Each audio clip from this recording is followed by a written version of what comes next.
Hello everyone, welcome to another new video. In this video I will show you how to fix battery drain after update on Infinix GT30.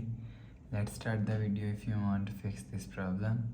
So first of all, go to app library. Here click on settings app. Now in setting, scroll down and click on battery and power saving and click on power saving if you want to fix this problem. So check battery draining. After check battery draining apps, go back to home screen. You will see your problem is solved. But if it not solved, if you want to fix this problem, so restart device, just click and hold side power button.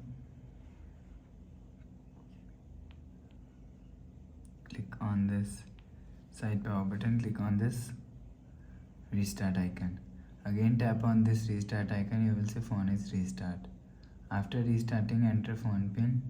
You will see your problem is solved. But if it still not solved, go to app library, click on settings app. Now in setting, scroll down to and click on system, reset phone and click on reset all settings. So reset factory setting, erase all data, enter phone pin, click on this icon. You will see your problem is solved. So please subscribe for more new latest videos. Thanks for watching.